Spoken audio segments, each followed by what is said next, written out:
Pada cerita sebelumnya, di bagian cerita Shazam, Billy Batson melihat gumpalan awan yang membentuk wajah seorang kakek yang sudah tua. Dan cerita Green Arrow, setelah bertemu dengan Steve Trevor, dia menyarankan sebuah tim hero yang cocok untuknya. Kali ini Justice League akan berlanjut ceritanya dalam video ini. Bagaimana kisahnya? Tonton saja video ini. Oke, let's go.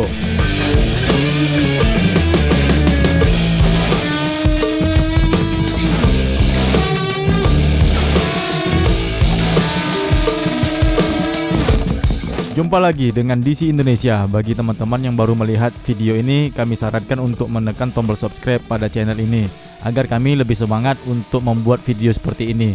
Terima kasih yang sudah subscribe, kalian luar biasa. Dan ikuti kami juga di Instagram. Terima kasih. Justice League volume kedua isu 9 ini dengan rilis sampul bulan Juli 2012 dan diterbitkan pada tanggal 16 Mei 2012. Dan inilah dia sinopsis Justice League isu 9 New 52, The Violence Journey, Chapter 1, The Call of Adventure. 4 tahun lalu, di sebuah ruangan yang menampilkan buku-buku catatan dan cerita. Iya, itu buku-buku yang dibuat oleh seorang penulis yang kita ketahui bernama David Graves. Ya, dia adalah seorang sejarawan dan penulis terbitan yang tertarik pada sejarah pinggiran. Dia juga menulis serangkaian buku tentang subjek-subjek seperti Atlantis, keajaiban Fatima, garis Nacha, dan bagaimana mereka dapat mempengaruhi dunia modern. Selama petualangan pertama Justice League, David Graves, istrinya Jennifer, dan kedua anaknya Jason dan Emma diserang oleh pasukan Darkseid. Coba lihat di isu ke-6 ya. Dia menerima apa yang dia yakini sebagai takdirnya dan menutupi mata anak-anaknya untuk kematian yang tak terhindarkan. Graves dan keluarganya diselamatkan oleh pahlawan super yang pada akhirnya akan menjadi Justice League. Dia percaya bahwa pahlawan super tersebut adalah inkarnasi modern dari para dewa kuno. Dia mulai meneliti sebuah buku tentang para pahlawan.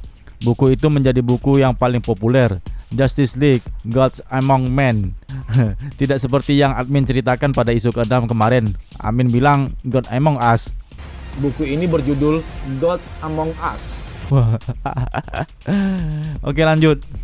Sayangnya, dalam waktu 1 tahun setelah pembentukan Justice League, Graves dan keluarganya telah mengembangkan penyakit yang tidak ditentukan dan membunuh keluarganya dan membuatnya sekarat di kursi roda. Di malam itu, David Graves yang sakit parah berkonsultasi dengan dokternya tentang kondisinya yang semakin lama semakin memburuk. Dokter tersebut bernama Dr. White, yang mengatakan kepadanya bahwa tubuhnya gagal menerima obat-obatan yang dikonsumsinya dan tubuh itu semakin lama akan menjadi rusak. Dan si dokter pun bertanya, mengapa dia belum menghubungi Justice League? Karena mungkin mereka berpotensi dapat membantunya jika mereka tahu bahwasanya dia lagi dalam keadaan sakit. Namun David mengatakan bahwa Liga tidak akan mungkin membantunya. Dan karena saking kesalnya, tidak ada seorang yang bisa menyelamatkannya, bahkan dokter pun tidak. Akhirnya dia pun menembak sang dokter pribadinya. Dan dia percaya bahwa hanya dia yang dapat menyelamatkan dirinya sendiri. 4 tahun kemudian, ya pada saat sekarang ini di Washington DC. Di situ kita melihat ada Steve Trevor yang lagi keluar dari toko minuman keras. Tiba-tiba dia didatangi oleh 2 orang wartawan yang bertanya kepadanya mengenai Wonder Woman yang meninggalkannya dan apakah itu ketertarikannya pada anggota Justice League yang lain. Dia pun geram dan memukul salah satu dari mereka, kemudian pergi meninggalkan kedua wartawan itu. Steve tiba di rumah saudara perempuannya yang bernama Trash. Trash menyebutkan bahwa dia dan anaknya peduli terhadap Steve. Steve harus butuh istirahat yang banyak. Untuk itu dia pun dengan tidak segan-segan meminta Trash untuk menyediakan makan malam di rumahnya. Trash pun dengan senang hati melakukannya. Di Gotham, Batman memikirkan tentang surat yang baru-baru ini dia terima dari The Flash. Sambil mengingat masa kecilnya, Gotham yang merupakan kotanya itu, dan walaupun dengan peringkat kriminal yang paling tinggi, Gotham sudah memiliki sosok Batman yang akan menjadi penyelamat di kota itu. Dalam ingatan masa lalunya, Alfred melihat Bruce Wayne kecil yang sedang mengecat ruangan kamar dengan warna yang sesuai dengan seleranya. Dan dia pun tidak lagi mengingat masa kecilnya. Di saat dia sedang berada di Batcom yang ada di Batcave, dia pun mendapatkan informasi dari sebuah berita televisi. Ada sebuah kejadian yang luar biasa di rumah sakit Arkham Asylum, bahwa ada seorang penjahat super yang bernama Decay telah masuk ke Arkham Asylum Kemudian dia pun mencari tahu siapa Decay. Setelah dia menemukannya dengan komputer yang ada di Batcave, akhirnya dia pun bergegas ke rumah sakit Arkham dan membatalkan janjinya untuk bertemu dengan Stark Industries melalui Alfred dengan alasan bahwasanya dirinya Bruce akan melakukan perjalanan ke sebuah pulau dengan seorang wanita yang kali ini berbeda, tidak seperti biasanya. Dan kemudian kita pun diarahkan ke Metropolis. Sang pemimpin redaksi, Perry White, memuji Lois Lane dalam peningkatan penjualan surat kabarnya. Berkatnya, surat kabar Daily Planet terus meningkat. Steve Lombard yang melihat Lois Lane langsung menggodanya dan bercanda bahwa dia akan menikahinya dan akan menjadi perawan tua jika dia harus menunggu Superman. Namun dia tetap menyatakan bahwa dia akan selalu menunggunya. Kemudian Lois pun ditawarkan oleh teman-teman kantornya untuk membeli taco, yaitu seperti cemilan kecil untuk beberapa temannya. Kemudian dia ditemani oleh Jimmy Olsen. Jimmy Olsen pun langsung segera menemaninya. Sementara Clark yang ditinggal sendirian di kantornya, lalu dia teringat waktu di SMA di saat dia juga ditinggal sendirian di saat sedang berolahraga. Beberapa lama kemudian dia menerima pesan WhatsApp dari Bruce Wayne yang menanyakan apakah dia punya rencana makan siang. Ternyata makan siang itu adalah membantu Batman dalam kerusuhan yang terjadi di rumah sakit Arkham Asylum. Di sana Batman dan Superman bekerja sama untuk mengatasi kekacauan yang disebabkan oleh para tahanan yang dibebaskan. Clayface dan Superman pun berkelahi, namun tidak sulit untuk menghadapinya. Batman pun berusaha untuk menemukan Decay yang dimaksud. Cyborg pun tiba, namun ruangan di tempat mereka hancur dan tidak menemukan jalan yang baik untuk keluar dari situ. Lalu Batman meminta untuk membuka skema penjara agar bisa menemukan penyusup yang membebaskan tahanan. Dengan menggunakan map Cyborg, mereka pun berhasil mencari titik-titik lokasi yang ada di map Cyborg. Teknologi Cyborg yang sudah menyatu dengan semua jaringan koneksi yang lainnya, tentu dia bisa mencari data yang jelas. Dia pun teringat di saat ayahnya Silas Stone di saat detik-detik dia akan menjadi Cyborg. Dia bisa mengetahui semua tentang informasi internet dan teknologi. Akhirnya dia pun menemukan tangga yang bisa dia gunakan. Namun tiba-tiba Superman pun langsung mendobrak dinding yang ada di sana. Kembali ke Steve Trevor. Sepulang dari tempat saudara perempuannya, Steve Trevor tiba di apartemennya. Di sana, dia hanya menemukan TV-nya yang menyala. Berpikir ada seseorang di sana, dia pun mengeluarkan senjatanya dan tiba-tiba sosok misterius mendekatinya. Ayo, itu siapa? Ayo. Di Central City, Flash dan Green Lantern baru saja menjatuhkan Weapons Master setelah seseorang menyerang Ironheads untuk membebaskannya. Namun Flash gagal menginterogasi penjahat. Kemudian keduanya memanggil Wonder Woman.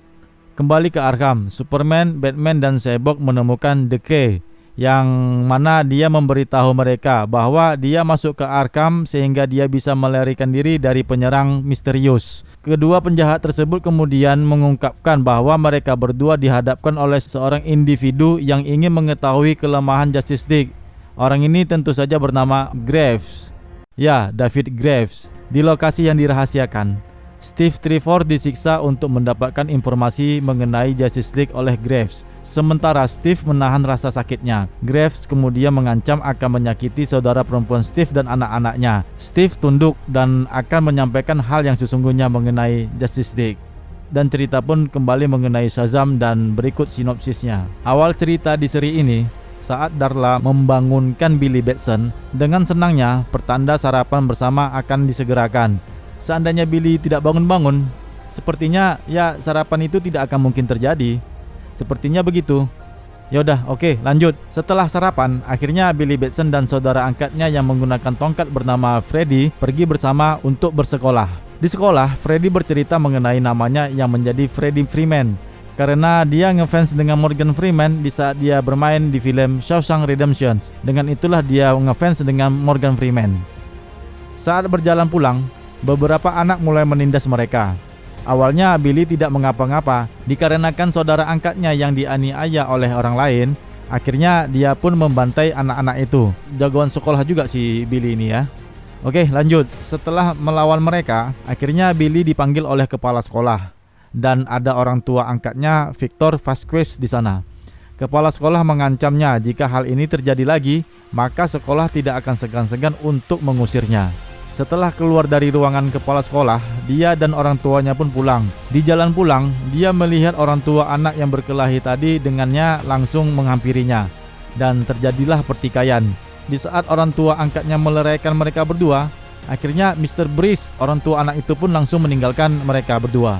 Kemudian kita ke daerah utara 45 mil dari Baghdad. Di sana Dr. Sivana mendapatkan kabar dari anggotanya bahwa mereka telah menemukannya. Akhirnya dia pun bergegas ke lokasi apa yang mereka temukan itu. Ternyata mereka menemukan sebuah pintu di penggalian arkeologi yang menurutnya adalah makam Black Adam. Ketika dia mencoba untuk membukanya, tiba-tiba kilatan memancar dari pintu dan menyambar wajahnya. Dia pun terjatuh ke tanah dan mulai tertawa. Dia bahagia. Dia pun mengatakan akhirnya dia bisa melihat sihir. Dan bersambung. Ya, semakin jelas ya. Musuh utama Shazam di seri ini adalah Dr. Sivana, mirip yang ada di versi bioskopnya di CEU. Namun dengan begitu, cerita ini tetap seru untuk diikuti. Sedangkan David Graves yang menjadi ancaman baru para Lega, kini sedang berupaya mencari titik lemah para Lega dengan mengorek informasi dari Kolonel Steve Trevor. Bagaimana kelanjutannya? Simak di video berikutnya ya. Oke? Tulis komentar teman-teman mengenai video Justice League isu ke-9 dari New 52 ini. Share juga ke sosial media ya, dan tekan tombol suka pada video ini. Oke, akhirnya kita sudah di penghujung video. Tanpa kata penutup yang berkepanjangan, DC Indonesia pamit dulu. Dan salam DC Indonesia karena kita pecinta DC dari Indonesia.